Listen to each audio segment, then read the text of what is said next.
Phone check. 1, 2. The microphone check. 1, 2, 1, 2. The microphone check.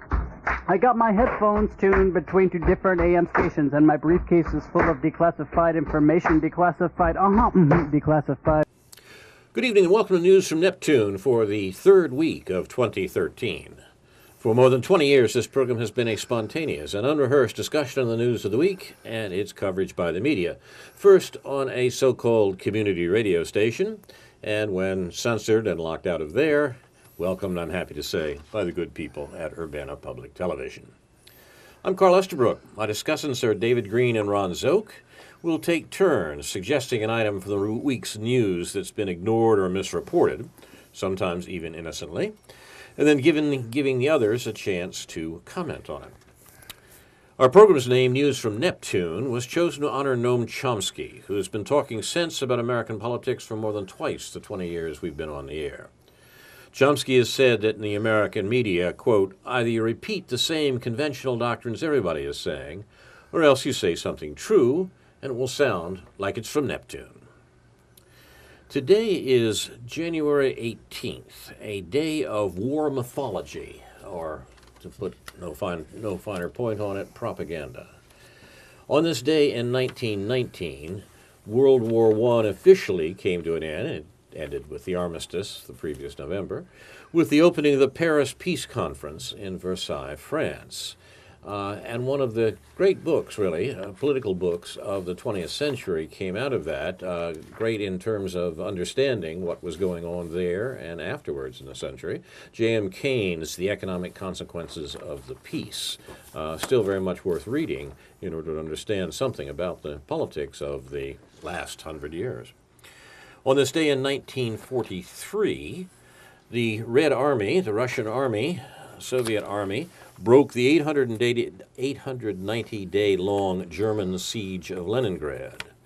The 3-year siege was lifted, and the artist following in the train, Shostakovich, composed his Leningrad Symphony, supposedly under the last days of the siege of the city.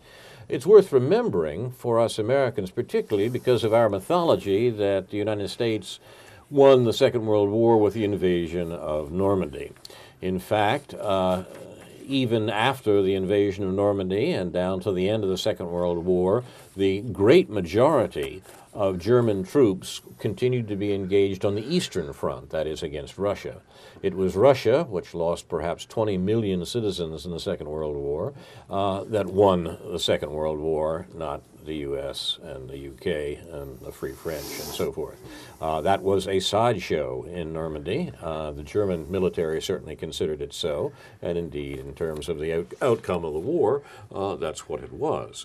The United States' involvement in the Pacific was another matter. The U.S. had its own interests in the Pacific, but the Second World War in Europe was a German-Russian affair.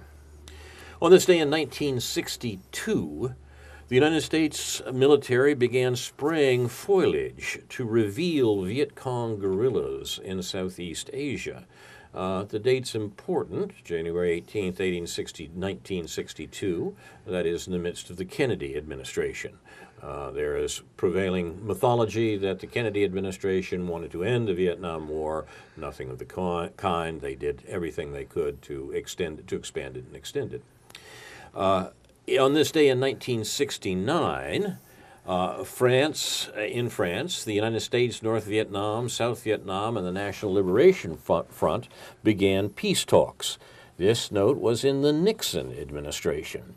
There is a perennial mythology of the Nixon administration that ignores the fact that the Nixon administration was elected as an anti-war administration in 1968 and found it necessary to fulfill its promise to the American people, who by that time were strongly anti-war themselves. This didn't preclude the Nixon administration from running a vicious war in Vietnam, but the mythology that the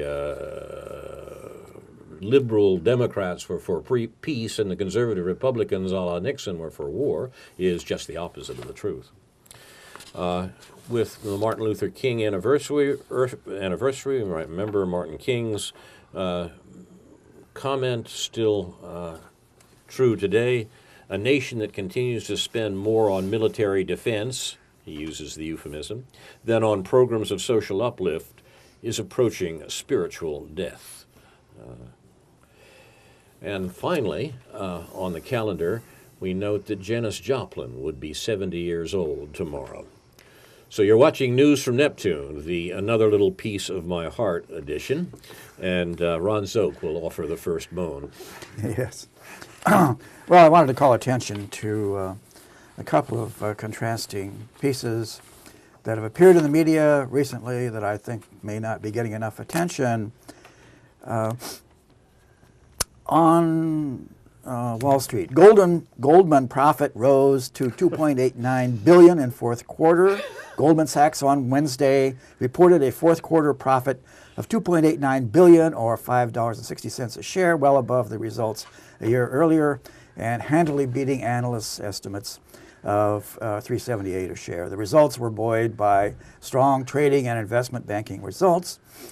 So its profit had increased. J.P. Morgan profit jumps 53%.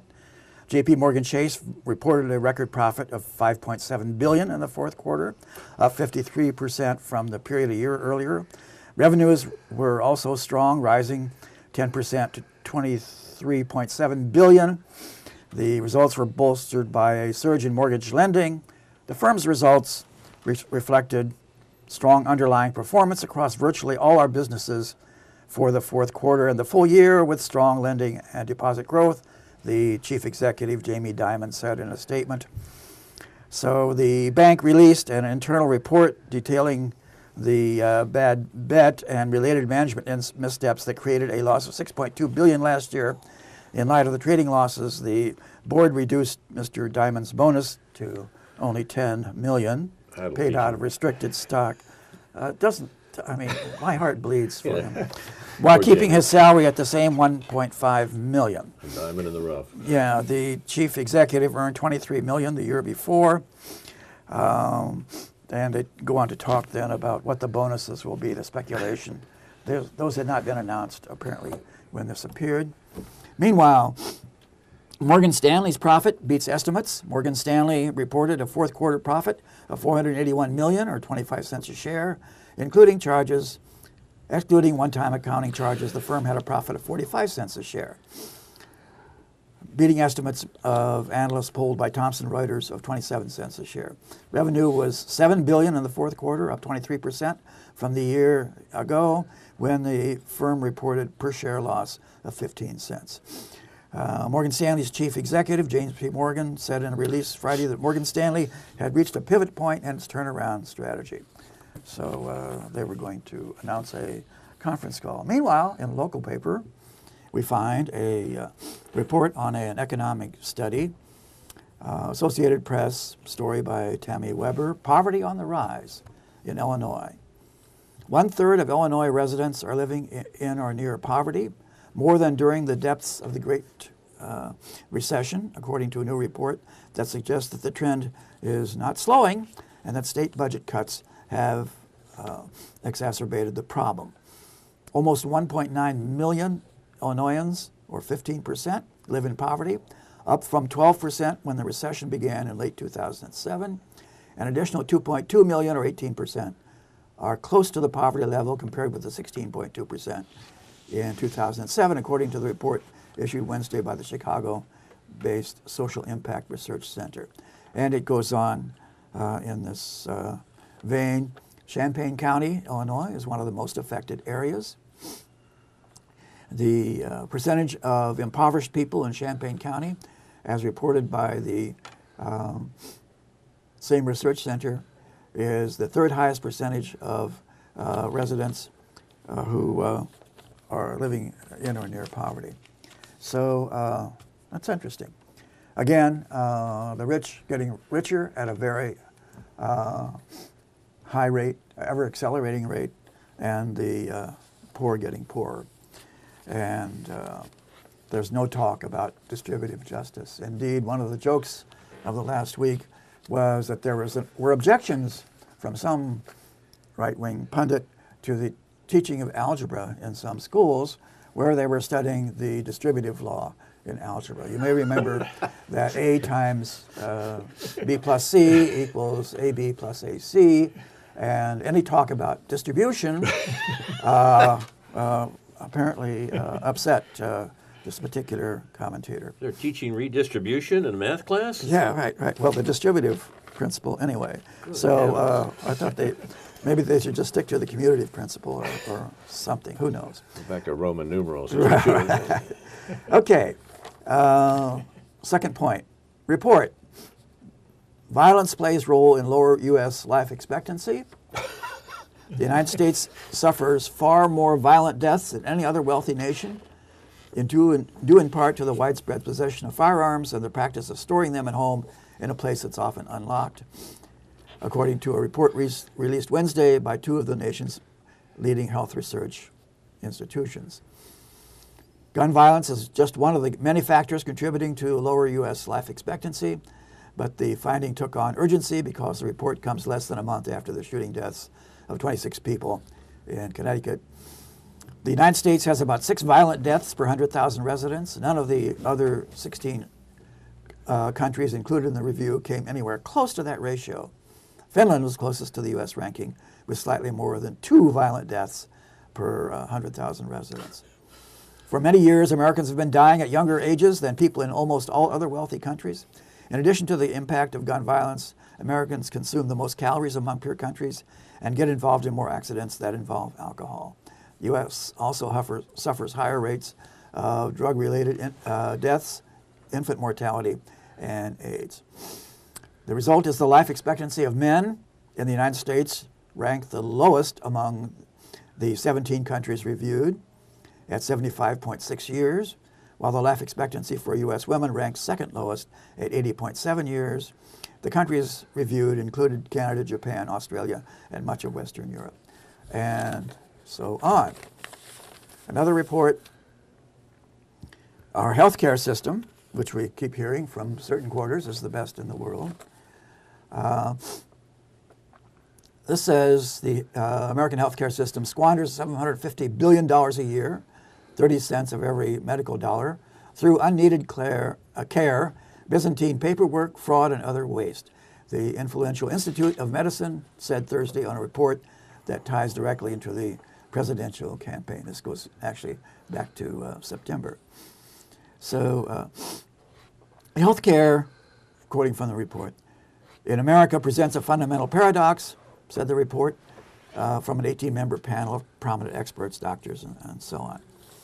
American healthcare is falling short on basic dimensions of equality, cost, outcomes, and equity, the report said. If the banking system worked like healthcare, ATM transactions would take days, the report said. If home building were like healthcare, carpenters, electricians, and plumbers would work from different blueprints and hardly talk to each other. If shopping were like healthcare, prices would not be posted and could vary widely within the same store depending on who was paying. If airline travel were like healthcare, individual pilots would be free to design their own pre-flight safety checks or not perform one at all. Well, how much is $750 billion? The one-year estimate of healthcare waste is equal to more than 10 years of Medicare cuts in Obama's healthcare law. It's more than the Pentagon budget. It's more than enough to care for the uninsured and so on. So we have some rather stark problems, I would say, and disparities. So what is your comment, gentlemen? Thank you, Ron. Comment on wealth and poverty, David? You've seen some of that going around, have you? Or as Janice would put it, it's gold, man, right? Yeah. I guess the most general question I would ask is, do you think is it American culture that sort of lends us towards wanting to live in a society in which we can all potentially get really rich? And are Americans really, is it really true that Americans believe that they're willing to put up with a certain level of poverty as long as it is still held out that they have the chance to acquire enormous riches? I mean, we're always being told that that's the way American culture is. who's telling us that? Do people really believe that? It's hard to say. Maybe a third of them do, a third of them don't, and a third of them just don't care, or don't know. But you made the point recently, Ron, that in fact, figures show that the upward mobility, social mobility, is far greater in the EU right now. Yes. Most of the countries of the European Union, than it is in the U.S. That is, your chances, say a high school graduate or a college graduate or an immigrant or someone arriving on these shores wanting to look for the American dream, they'd be better advised, in fact, to go to Finland, right? Yes, yes. If upward mobility was what was on their mind. Sometime I'd like to comment on at greater length on this problem. A section I might call lie, cheat, and steal. The incentives that people have to do this. And I have quite a bit of documentation on it, but we'll get to that some other time. That was the name of a law firm. Right. That was Do We Cheat 'Em and How? Yeah, do we cheat 'em? Exactly. Oh, that's what I was thinking. Right. Yes, exactly. There's an aspect of American society that underlies, it seems to me, both of these issues that was mentioned again this week in some general comments, and that's fear. The United States, back into the 18th century even, for reasons that have to do with the great crimes that attendant on the construction of the United States, that is the murder of the Native Americans and the enslavement of the Native Africans. The United States is a society conditioned by fear. Fear is very deep in the psyche of Americans, apparently, and I think we've seen some of that in this last week and two in this nonsensical talk about guns and gun control. An awful lot of people, an awful lot of Americans say, my God, the government's trying to take away my guns. That's because they're going to do terrible things to me and so forth. Well, part of that is right. The government is going to do terrible things to them because it's not working in their interests. But the notion that they somehow can defend those interests if they have a .357 Magnum seems to me to be quite false. But that fear, that underlying fear, that does seem to characterize American society more than indeed European and even a good number of Asian societies, seems to be something that we shouldn't ignore. Yeah, well, this is constantly exploited. I'm struck by this over and over again by right-wing pundits. Appeals to fear and greed and suspicion of foreigners and people who are not like us. And I would say it was not just right-wing pundits by any means. I mean, the administration's justification for its practically unprecedented campaign for assassination around the world. The U.S. has assassination teams in 120 countries around the world. Yeah. The President administration is running a drones program that would have been unimaginable even in the last administration. A program of assassination here that depends upon the fact that those people are out to get us. They're going to do us harm. Yeah. We've got to kill them before they kill us. And that's the way it's being sold by this administration. The actual facts may turn out to be different. I think they are different, but that's the way it's being sold, and it's working. Yeah. So anyway, we can do a longer piece on lie, cheat, and steal sometime. The essentials of capitalist morality, and maybe talk about Lance Armstrong and some other things. But anyway. Yeah, I mean, the irony of this is that in our system, there's tremendous incentives, and I think this enters into the healthcare issue. There's tremendous incentives to cheat on the system because the rewards for doing so are so great, whether they're on Wall Street or in the pharmaceutical industry, where enormous amounts of money can be made on drugs. So therefore, there's an incentive to cut corners on the manner in which they're tested or to exaggerate the claims of the benefits of those drugs. So many incentives for cheating and worse exist in a society which so reveres and supports the idea of a relatively few people getting really filthy rich. You're watching News from Neptune, brought to you on Urbana Public Television, and we'll go to David Green for some general. You want to tell us about your letter, David, or did you have something else in mind? I'll mention my letter. There's in the context of what seems to have been died down a little bit thanks to the incredible statesman-like behavior of Senator Charles Schumer. Do I detect a hint of irony, David? Let me take you back. Let me take you back all the way to last year. And in fact, it was December 15th. It was a Saturday, as I recall. And I was watching a basketball game on a Saturday night. It was the Bulls versus somebody, I don't recall. And during halftime, I got a little bored, you know, halftime being the part of the time when they're not actually playing, where I kind of channel surfed a little bit, and being limited in my channel surfing because I don't get an extended cable package, I ended up watching C-SPAN. And in watching C-SPAN, what I saw was a bunch of people sitting around at a kind of dinner or an after dinner thing, which had to do with the Senate, had to do with Dick Lugar, the Senate Foreign Affairs, the former, now retired, not retired by choice, but retired member of the Senate Foreign Affairs Committee. This little fete was very thick on self-praise about the great role that the Foreign Affairs Committee and certain members on it, like John Kerry and Dick Lugar and Chuck Hagel, played in guiding the ship of state over the previous couple decades.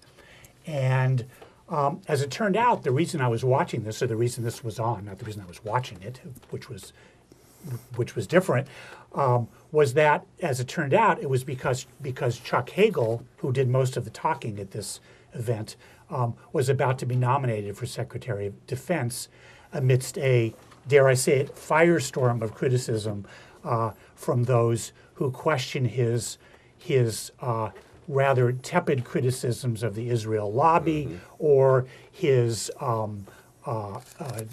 criticism of the Iraq war after voting for it, and some actually fairly reasonable things that he said, very much within the establishment context.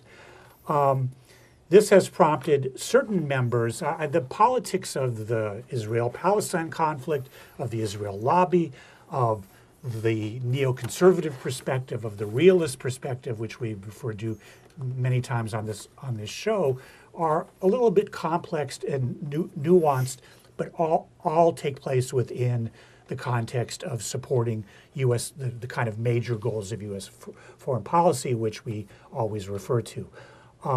Chuck Hagel certainly falls within that context, and another person who falls within that is a fellow named Aaron David Miller, who is a kind of identified with the sort of the diplomatic State Department in intellectual class, who was very much involved in the so-called peace process as a State Department apparatchik during the Baker, sort of the Baker-Bush-Clinton era, the first Bush Baker, and then Clinton era, and perhaps up to that point of about 2000. And so in a commentary which you may have read in the local newspaper earlier this week, Aaron David Miller is acting as a realist, and he is promoting the idea that Chuck Hagel is okay because American interests and Israeli interests aren't always identical to each other. In an upcoming letter, which you will hopefully be able to read within the next week or so, which I've written, I comment on the fact that David Aaron Miller is it Aaron David Miller? Yeah. Aaron David Miller, sorry, is very much part of this whole problem, although he attempts to rise above it in a sort of intellectual fashion, and also as a Jewish person by sort of appearing to sort of break with the hardcore sort of neocon Israel lobby approach. And he does this by, again, claiming that it's okay to criticize Israel because sometimes Israel does things we don't like, or they do things that are different from what the U.S. would want to do. But the point I would make is that Aaron David Miller is part of the failed peace process in his work. He's part of the process by which the peace process has simply allowed, by consent of both the United States and Israel, agreeing at a much more meaningful level that the peace process will not result in any kind of just peace, will continue to allow Israel to expand its settlements in occupied Palestine. What particularly annoyed me about Miller's sort of tactics in this article was sort of an appeal to Jewish fears, which he does to sort of pander to the idea that Jews have a right to worry given their/our history, so on and so forth. And I find that rather disingenuous in the context of the position that the United States and Israel and Jews in this country hold in relation to the rest of the world at this point in time. And in fact, I don't believe that Miller began the article by saying that, giving a kind of aphorism that Jews worry for a living. And I would like to reject the notion that Jews, any more than other ethnic or racial group or any group, worry for a living. But again, he kind of does this to sort of pander to this mentality that we have a right to worry, and I don't buy it. Thank you, David. Ron, do you think, first of all, how much do you worry? And secondly, have we in fact found Hegel standing on his head and have to set him upright? Is that what this is about? I'm not prepared to enter into that, but sometimes I'm amazed. I find myself going back to Hegel. Moments. I have unhealthy thoughts about Hegel sometimes for several minutes on end, but then I Good sober heavens. up. Okay. Do Jews have a right or a justification to worry more than anyone else? Well, only if they're severely neurotic or paranoid, I would say. Do I worry that much? Well, about other things.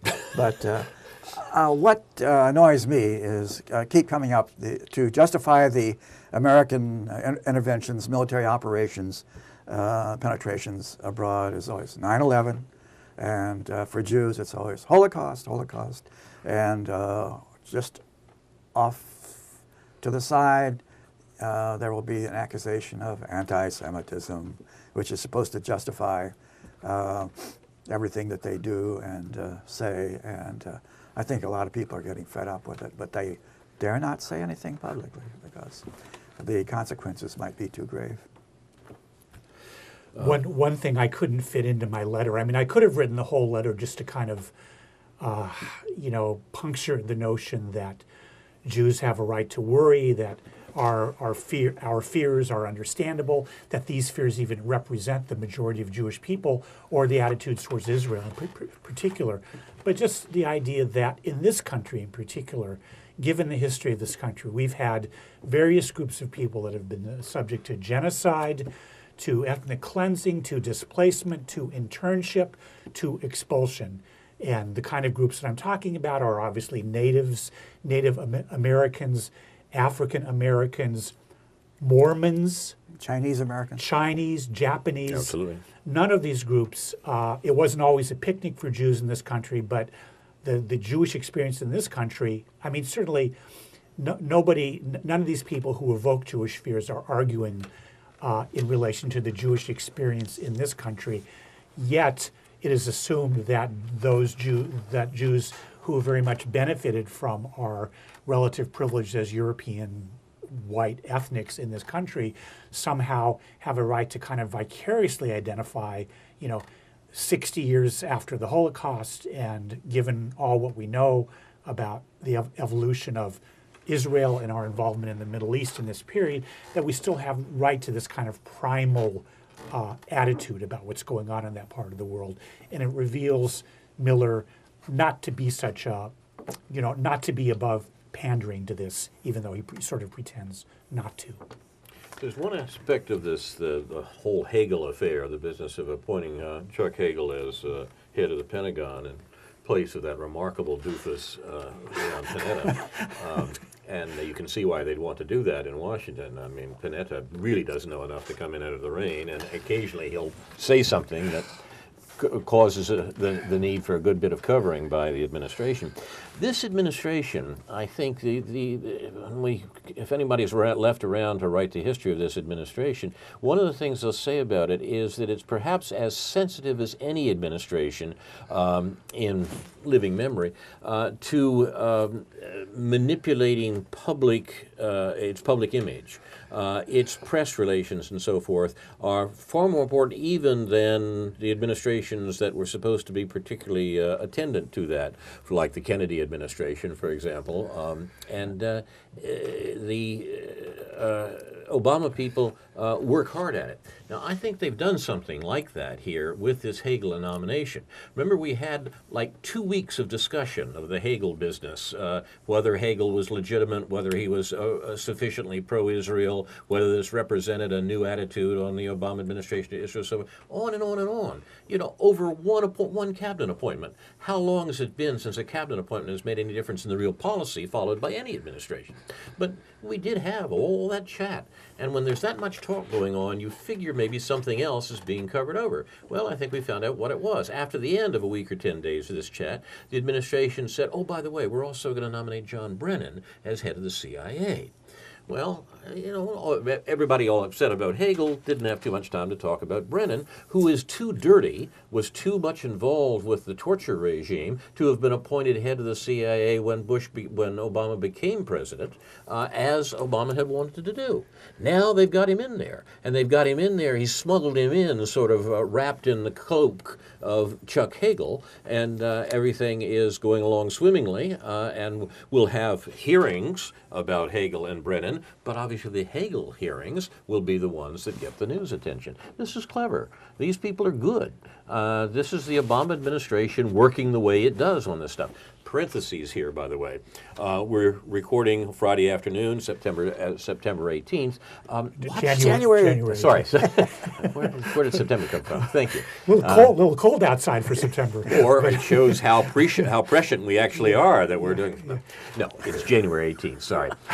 What I meant to point out was that we have a 3-day weekend, holiday on Monday, followed with an inauguration on Monday. Friday evening is the traditional black hole of the news week. This is the news dump par excellence for the next month or two. So watch what comes out, watch what this particularly news-aware administration manages to sneak out tonight, after we're off the air, by the way. Pay attention to it. It's news dump night. But in any case, it seems to me that John Brennan is the story underneath the Hagel matter, and that's what we should be attending to, because that goes back to the major story the administration doesn't want us talking about, that is killing people around the world, their war.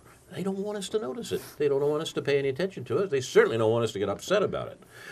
And they're finding very effective ways of doing it, it seems to me. Was it crucially important to get Schumer's support of Hagel? Some people thought so. Yeah, some thought so, but I mean, I think it was sort of window dressing. I mean, I think it was just sort of part of the process. I think that's right. Yeah. Yeah, but well, let me say one thing about Hagel, just to round back to my little experience with seeing him on C-SPAN. I was impressed, badly impressed, not really knowing what the context of all this was, to see the comments that he had to make, most of which were just praising the expansion of NATO and all this kind of stuff.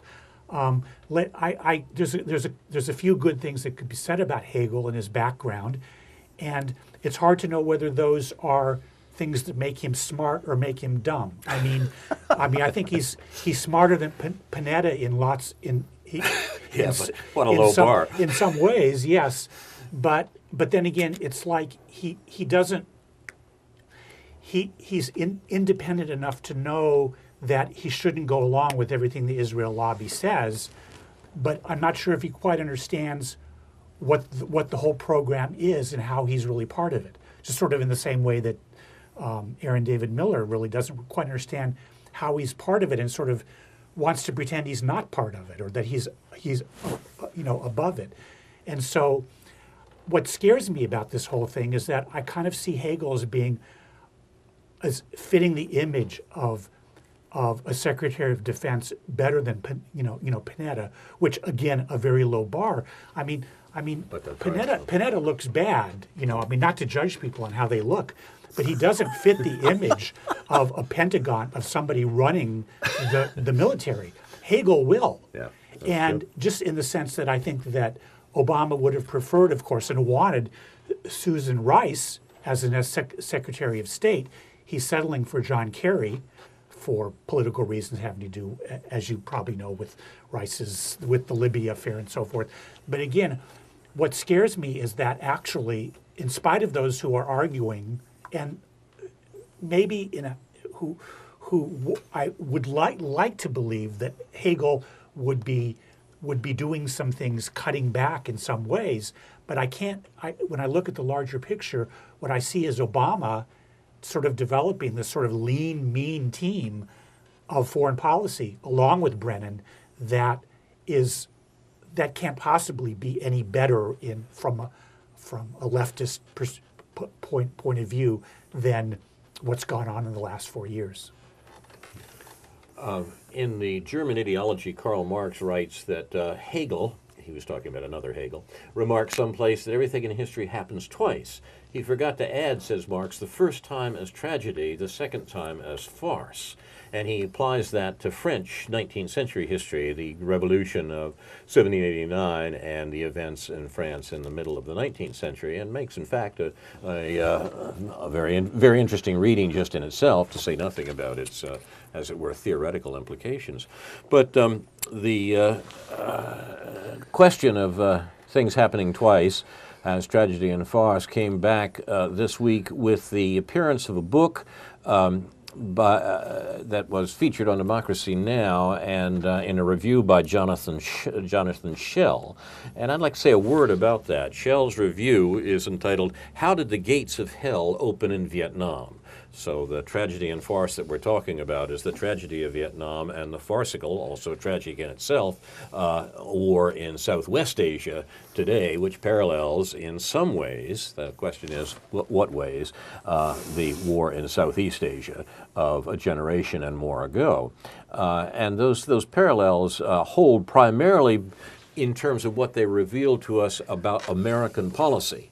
But I think there's a great difficulty in giving an accurate account of what those parallels do reveal to us about American policy, even in the writings of important people like Jonathan Schell, whose review of Nick Turse's book is the subject and worth looking at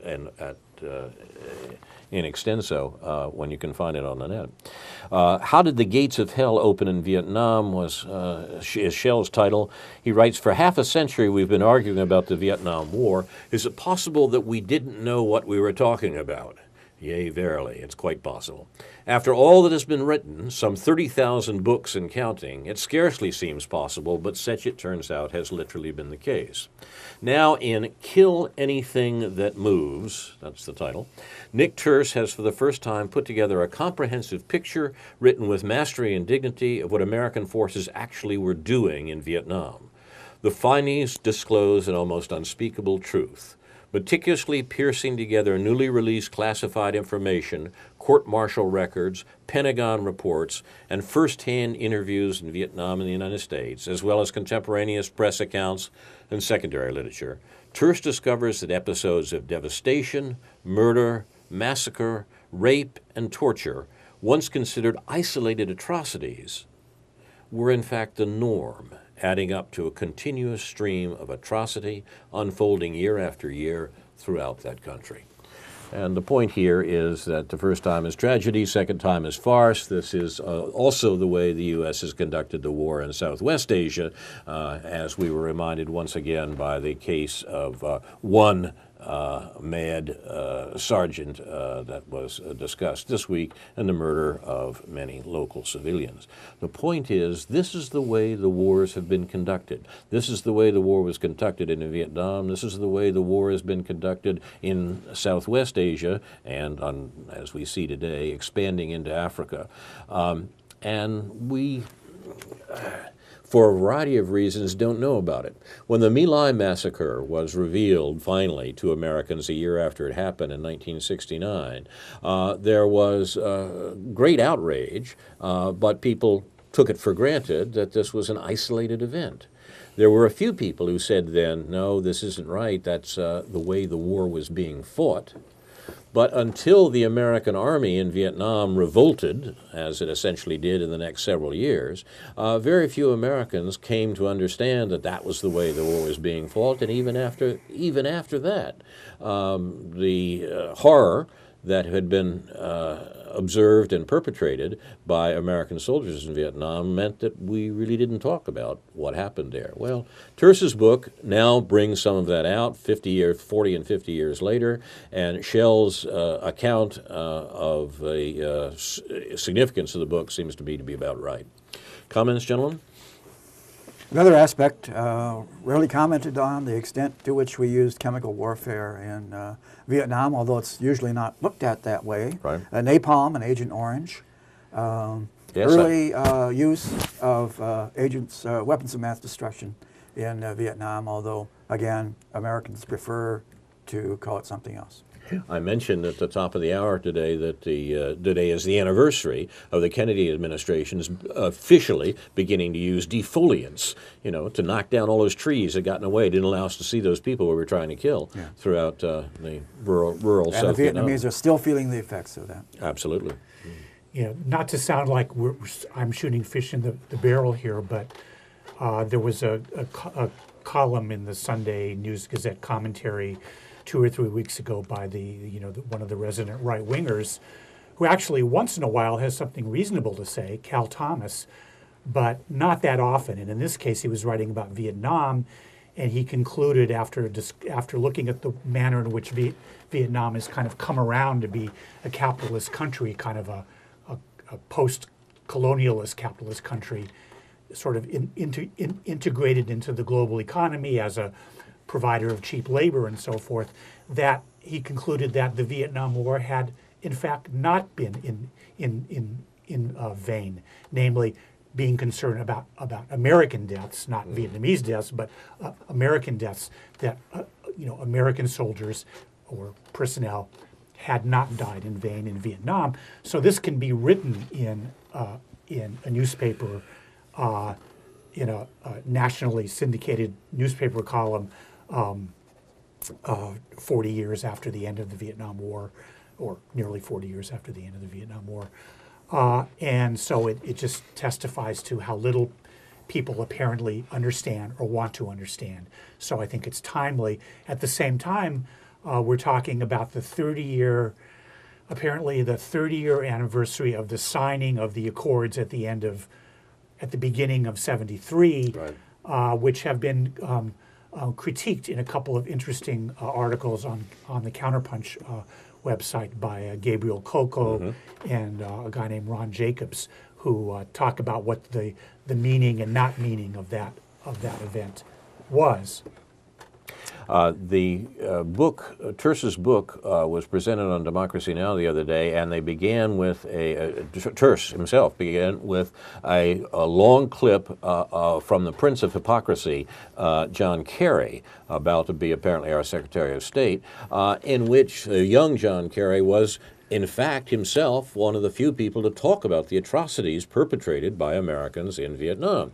Now, he's gone a long way from that. His hypocrisy has taken over, and he's perfectly willing to report for duty in doing the same thing when he ran for president and now when he's about to become Secretary of State. But nevertheless, the facts remain. This is indeed the way the war was fought.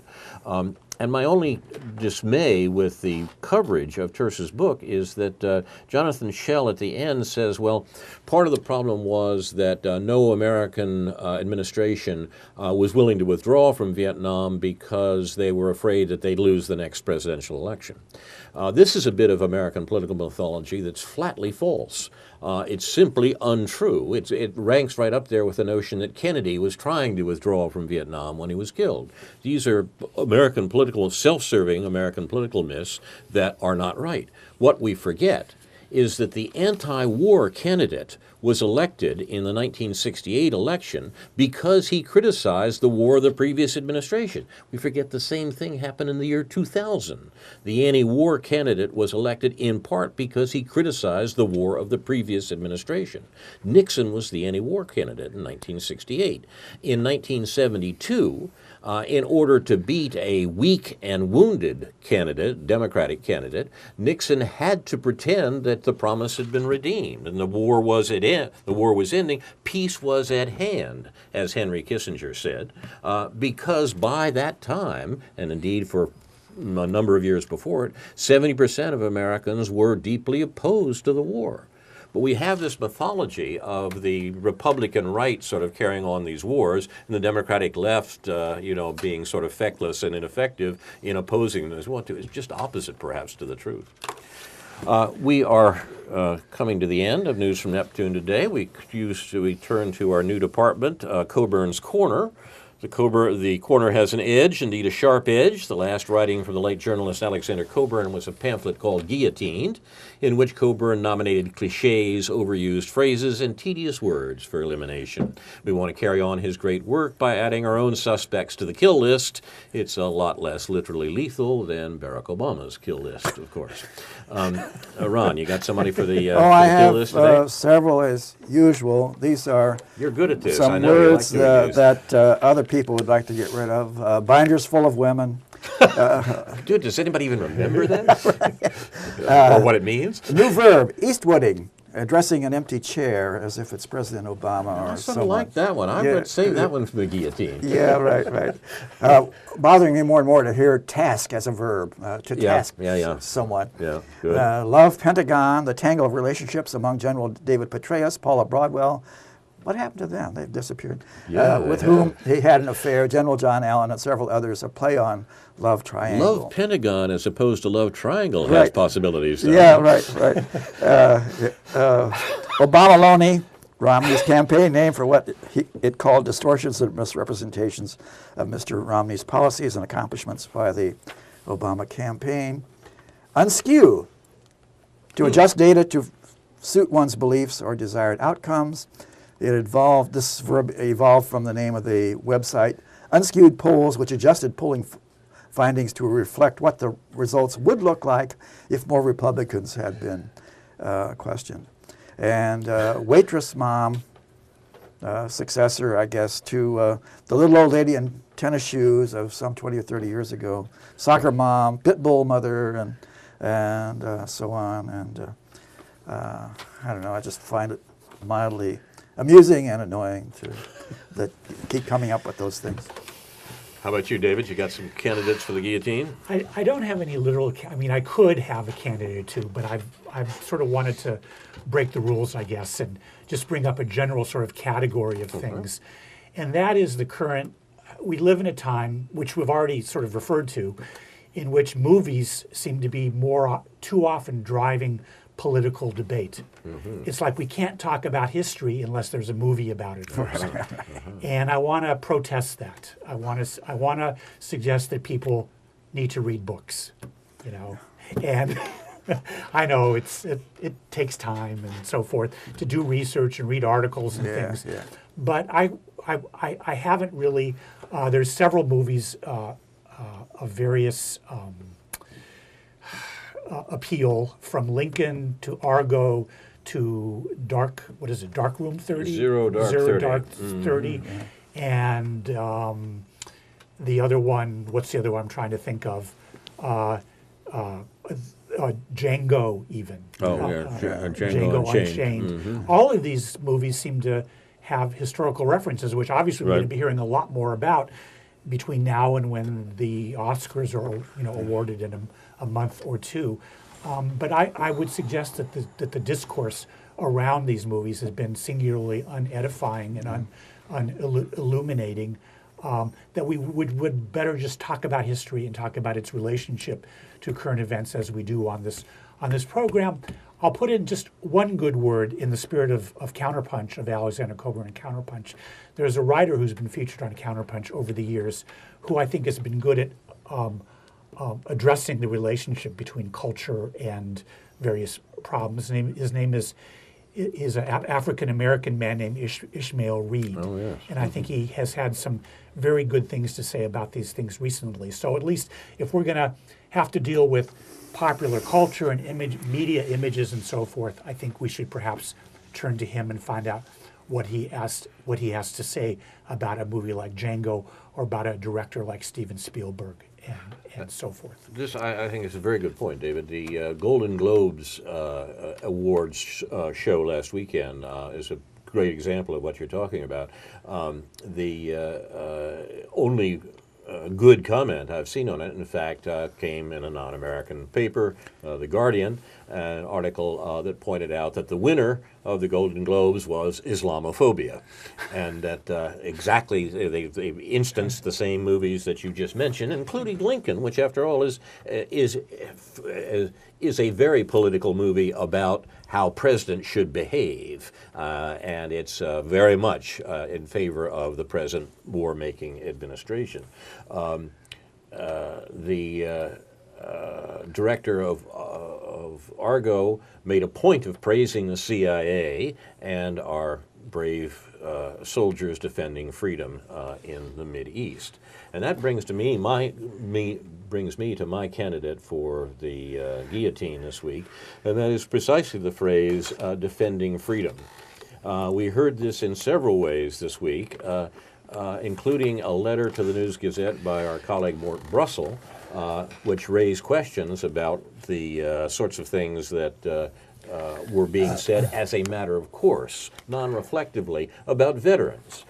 Most notably about how veterans were defending freedom around the world. Of course they were doing that in the Second World War, the letter we took that. As I suggested at the top of the hour, we might even think about whether that's true in any reasonable sense at all. But furthermore, that in those countries around the world where the United States is currently killing people, the description of the activity apparently is defending freedom.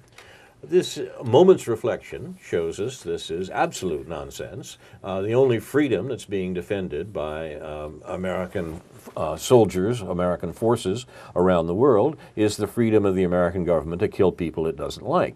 And the notion that we somehow should praise our veterans for defending freedom is the notion that Professor Brussel, quite properly, I thought, asked us to think about. I noted there's a letter in this morning's News Gazette where Brussel, his remarks are attacked by someone who takes it for granted that our veterans were, quote, defending freedom. So, to the guillotine. Speaking of image, it looks like you've been sticking your nose into things. So. Ron, my nose job has been, I've been outed, have I? Yes. My cinematic good looks are being formed even as we speak, and you've called me out about it, huh? But I would add also to the issue of veterans and so forth. This comes up in the context of a university community and campus that takes every opportunity. I'm not going to deny that, I mean, what Mort was talking about was the GI Bill, and kind of perhaps ironically saying that, well, if there was no GI Bill and they didn't offer various incentives, then we wouldn't have soldiers and we wouldn't have wars. And the point's well taken, especially in a community in which we tend to talk about the veterans but not about the wars. Every time there's an article about the good things that the campus is doing to support veterans, to support them going to school, to build a facility for those that have been wounded, it's rare that one will talk about the context in which they went off to war and got wounded. It's studiously avoided, and I think that's something that really should be taken seriously. I think that Phyllis Wise, Chancellor of the U of I, should promote a campus-wide conversation over the next year on what produces what the nature of the wars has been that has produced the veterans that we want to help, and beyond that, the role of militarism on our campus in relation to research, in relation to sports, in relation to all of the areas in which it it is quite present but is never really talked about in those terms. Thank you, David. You've been watching News from Neptune for the third week of 2013. Our program is named in honor of Noam Chomsky, and this has been the Another Little Piece of My Heart edition. If our program interested you, you might want to look for similar programs here on Urbana Public Television, now not only on cable, but streaming online at urbanapublictelevision.org. This week, beginning tomorrow morning at 7 a.m., the David Pakman Show. At 8 a.m., In Focus, Out of Afghanistan, the Bundeswehr's arduous withdrawal. Let's talk about the German military officially closing down its base in Afghanistan in October 2012. It was the first major test phase ahead of the withdrawal of all German forces from Afghanistan by the end of 2014. Our correspondent and camera teams followed and documented the step-by-step dismantling of an entire base, even as it continued operations and at a time of heightened danger of militant attacks. But it's the Afghan civilians who work at the bases who most fear the German pullout, it says here. The threat of Taliban retribution is very real, so you get something of the sense of this program, perhaps. But the issue remains, that is the fact that the United States has lost the support of one of its, quote, NATO allies, close quote, in Afghanistan. Indeed, the French have also withdrawn. Although this program seems to be far too sympathetic to the American war effort in Afghanistan, the question does remain. At 2 p.m. tomorrow, this program, News from Neptune, will be repeated. At 3 p.m., the Populist Dialogues from the Alliance for Democracy. And this week, that series will have a best of 2012 programs, including material on the economic politics of the Olympics, free trade agreements effects, the paid sick day campaign, the pay it forward campaign to lessen student debt, how transit policy affects poor transit-dependent people, the negative effects of fossil fuel exports, increasing the use of renewable energy resources in clean energy contracts, and the growing economic inequality. And these things I suggest you will hear less about in mainstream media. You will hear it here on Urbana Public Television. On Sunday of this week at 7 a.m., the White House Chronicle. At 3:30 p.m., the Populist Dialogues rebroadcast. At 4 p.m., Labor's Worldview, MLK Jr. Special, hosted by our friend David Johnson. At 9:30 p.m., Campaign County League of Women Voters on affordable housing. Weekdays at UPTV at 7 a.m., Democracy Now!, 8 a.m., The Big Picture, noon, The David Pakman Show. On Monday, a noon special, Democracy Now! Presents live coverage of the presidential inauguration. That's in the morning on Monday. At 1 p.m., Labor's Worldview repeated. At 2 p.m., Tom Hartman. At 5 p.m., a special Champaign County annual Dr. Martin Luther King Jr. celebration. And at 9:30, the Champaign County annual Martin Luther King Jr. celebration repeated, actually. On Tuesday, the 22nd, the White House Chronicle at 9:30 p.m. and at 10 p.m., Aware on the Air. And I should point out that also tomorrow there will be at Lincoln Square an indoor market that Aware, the anti-war, anti-racism effort, will be part of. I'm Carl Estabrook. My discussants tonight on News from Neptune have been David Green and Ron Zoke. This and other editions of the program can be seen on the website newsfromneptune.com and on Facebook. I can be reached at carl@newsfromneptune.com and on Facebook, and I'm happy to receive your comments.